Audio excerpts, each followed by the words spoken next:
Hi guys, good morning.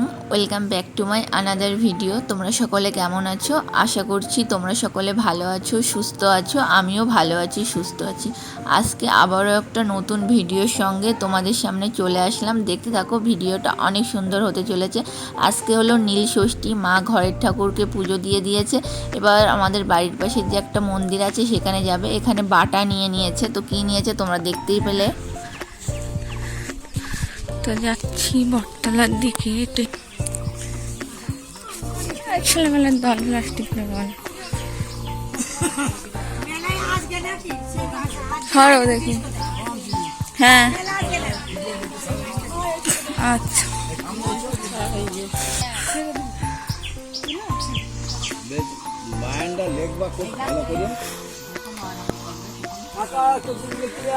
আমাদের এখানে ফলের আগের দিন যে মাটির নিচ থেকে একটা বড় পাথরের টুকরো পাওয়া গেছিলো, ডিম্বা আকৃতির, অনেকটা শিব ঠাকুরের মতন। সেটা পরিষ্কার করার পরে পুরো কালো কুচকুচে একটা পাথর বেরিয়েছে। সেটা আজকে এখানে প্রতিষ্ঠিত হবে।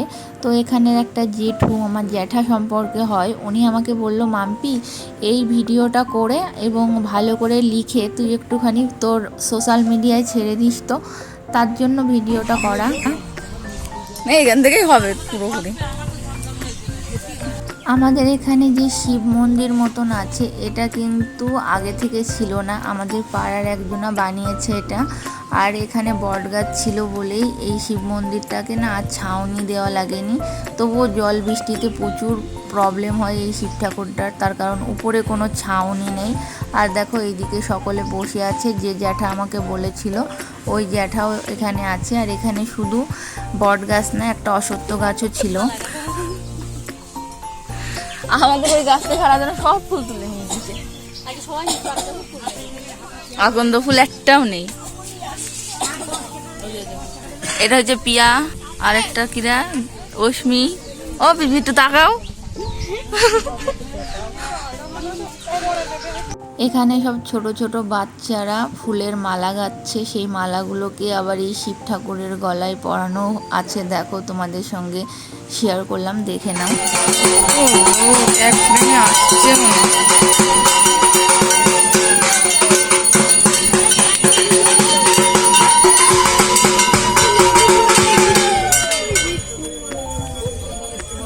নীল ষষ্ঠীর পুজোর জন্য যারা যারা উপোস আছে এবং যারা যারা চাকদার থেকে জল নিয়ে এসেছিলো, তারা সকলেই এখানে বসে গেছে পুজোর জন্য।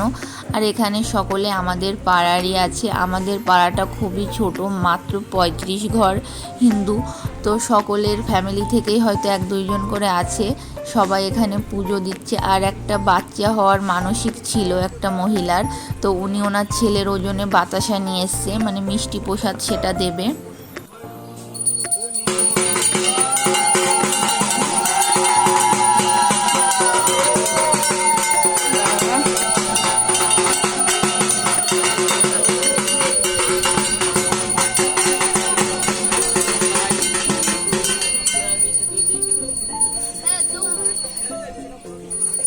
বাপিও গিয়েছিল জল আনতে, তো এখানে বসে আছে।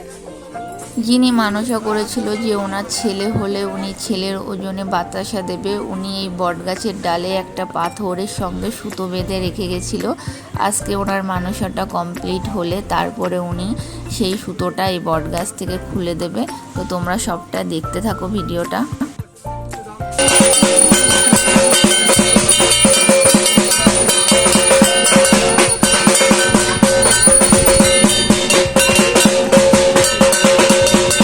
এখানে যে পূজারী বা পণ্ডিত যিনি পুজো করতে এসেছিল, তিনি ওই মূর্তিটাতে এবার প্রাণ প্রতিষ্ঠা করছে, তাই সকলকে চুপ থাকার জন্য বলছে। তোমরা দেখতেই পাচ্ছ, কিছু ফুল নিয়ে ওই মূর্তিটাতে উনি কিছু মন্ত্র বলছে। জানি না উনি কি মন্ত্র বলছে। তারপরে উনি সকলকে উলু দেওয়ার জন্য বলেছিল।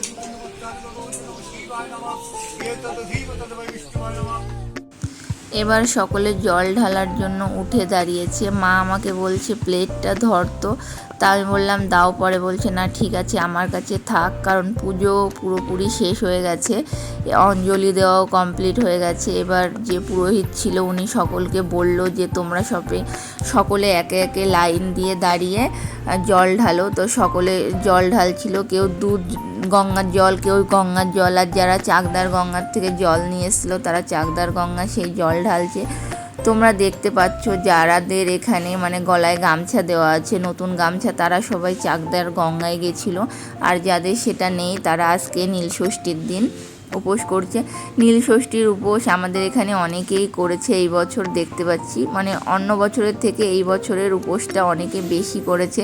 তার কারণ এই বছর এই যে ফলের দিন পাথরটা পাওয়া গেছে, সেই জন্য সবার মনের ভিতরে ভক্তিটা আরও বেশি করে গাঢ় হয়েছে। তাই দেখছি যে অনেকেই জল ঢালছে। গত বছরও এত হয়তো ছিল না, এর থেকে কম ছিল মানুষ জল ঢালার জন্য, কিন্তু এই বছর দেখি অনেকেই জল ঢালছে। একটা বয়স্ক মহিলা এসছে, উনি কিন্তু আমাদের পাড়ার নয়, পাশের পাড়ার থেকে এসেছে। তো আমাদের পাশের পাড়ার থেকেও অনেকে এসেছিলো শেষের দিকে, যখন পুজোটা পুরো কমপ্লিট হয়ে গেছিলো, প্রসাদ বিতরণ হচ্ছিল, তখন সকলে এসেছিলো, এসে তখন জল ঢেলে গেছে। তো সেটা তো তোমাদের সঙ্গে শেয়ার করতে পারিনি। এবার একে একে যে যত পরে এসছে সে পরে পরে জল ঢেলেছে। এই শিব মন্দিরটা বেশ অনেক কয় বছর ধরেই এখানে আছে। আর যখন শিব মন্দিরটা প্রথম তৈরি হয়েছিল তখন এই বটগাছটা এত বড় ছিল না, ছোট্ট একটা বট গাছ ছিল, আর এর পাশে একটা অশ্বত্থ গাছ ছিল। অশ্বত্থ গাছটা কোনো কারণবশত মারা গেছে, শুধু বট গাছটাই বড় হয়ে গেছে।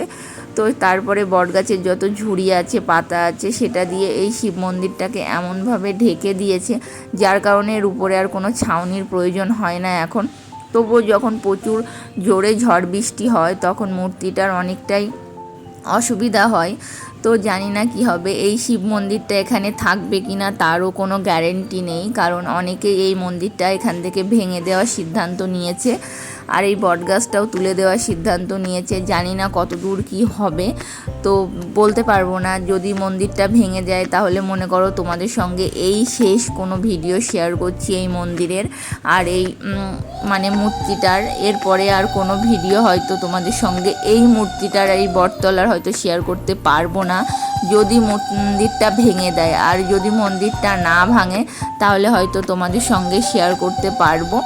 আমার মায়েরও জল ঢালা হয়ে গেল, এবার মা প্রণাম করে নিল। মা তো সকাল থেকে নির্জলা উপোস করে তারপরে পুজো দিল, আর এই পুজোটা পুরোপুরি কমপ্লিট হতে হতে 4:30 মতন বেজে গেছিলো, কারণ প্রাণ প্রতিষ্ঠা হয়েছে, আরও অনেক নিয়ম টিয়ম ছিল, সেগুলো সব হয়েছে। তো এই ভিডিওটা যদি তোমাদের ভালো লেগে থাকে তাহলে প্লিজ একটা লাইক করো, কমেন্ট করো, শেয়ার করো। আর যদি এরকম কোনো রকমের ভিডিও পেতে চাও আর আমার ভিডিও যদি তোমাদের পছন্দ হয়ে থাকে তাহলে চ্যানেলটাকে সাবস্ক্রাইব করো। শুধু সাবস্ক্রাইব করলে হবে না, সাবস্ক্রাইব করার পরে পাশের বেল বাটনটা প্রেস করে অলটাকেও প্রেস করে নিও, তাহলে আমি যখনই কোনো ভিডিও পোস্ট করব সেটার নোটিফিকেশান সবার আগে তোমাদের ফোনে পৌঁছে যাবে। তো দেখতে থাকো ভিডিওটা। আজকের মতন ভিডিওটা আমি এখানেই শেষ করছি। ভিডিওটা আমি আর বেশি বড় করছি না। তোমাদের ভালো লাগলে প্লিজ সাপোর্ট করো এবং পাশে থেকো। আজকের মতন টাটা, বাই বাই, দেখা হবে পরের ভিডিওতে। তত সময় ভালো থেকো, টাটা।